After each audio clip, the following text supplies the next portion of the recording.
Hey, it's me. I'm coming to Newcastle for my trauma course and we will be doing head injury. So today's little snippet is the Munro-Kellie hypothesis.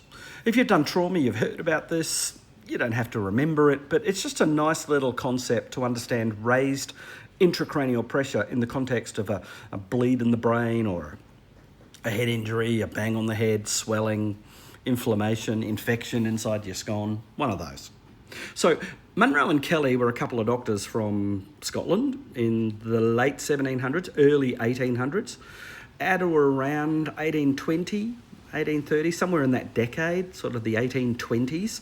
These guys published their doctrine, the Monro-Kellie hypothesis or the Munro-Kellie doctrine, which essentially asserts that your skull is a rigid box with three volumes. About 80% is brain, 10% is blood, and the other 10% is cerebrospinal fluid circulating through your subarachnoid space. And those three volumes, they contribute to a net pressure inside your skull called intracranial pressure. That pressure fluctuates with your position in space. So when I'm sitting up or standing up tall like so, my intracranial pressure is probably closer to zero. When I'm lying flat on a bed, my ICP rises to probably somewhere around 5 to 7. And when I'm bending over, tying up a shoelace or picking something off the ground or hanging upside down on my kids' jungle gyms, I don't do that anymore. Then my ICP probably goes up to around that 15 mark, right? So that 0 to 15, 0 to 10, that's kind of your fluctuation point for your intracranial pressure. Now, what Munro and Kellie said was that if there was an increase in any one of those other three volumes, then your ICP is going to rise. I know that's not rocket science, but at the end of the day, it's fundamental to understanding the concept that if I had a bleed in my skull, a subarachnoid or a subdural or an extradural or an intracerebral or a hemorrhagic stroke or an aneurysm burst or I blew a puffer valve, there is a puffer valve somewhere. I'm not sure where it is, but it's in there somewhere. If I blew something and I had a big bleed inside my head, my intracranial pressure will rise. There's nowhere for the blood to go. Likewise, the premise is that I'm constantly making cerebrospinal fluid at around about 7 to 10 mils an hour. So if I'm constantly making it and I'm constantly draining it out, all happy.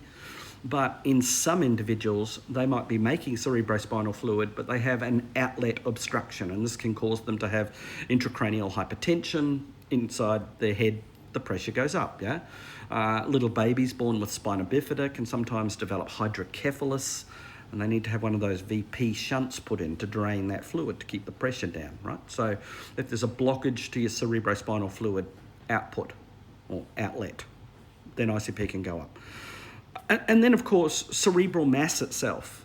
If my brain were to swell, think a bang on the head like a concussion or a diffuse axonal injury or an infection. If I had encephalitis or meningitis, there's nowhere for that edema to go. So as it starts to accumulate, as I start to get swelling or edema cerebrally, there's nowhere for the pressure to go. So intracranial pressure is going to rise.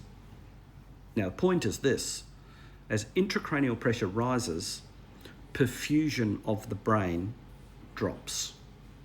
When ICP goes up, brain perfusion drops. Now, the brain tries to auto-regulate that, but in head injury, that mechanism fails. So the smallest little bit of bleed or the smallest little bit of swelling, and let's face it, if you've had a bang on the head, there's a bit of contusion, so there's a bit of bleeding, and there's always going to be a bit of swelling. You get that double whammy effect. Then you're going to start to see a raised intracranial pressure that's going to impact on cerebral perfusion, and that impacts on the ability to be able to stay conscious. How do we measure that ICP?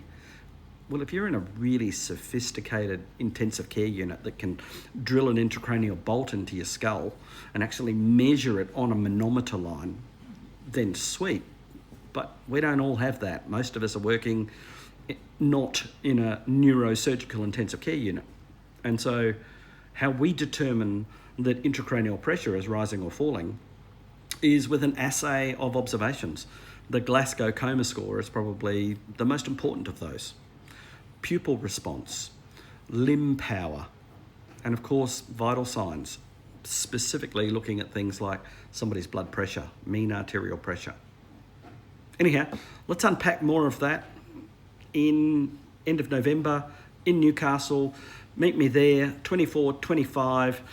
I'll be there doing my trauma course for nurses and paramedics. Hope you can come. See ya.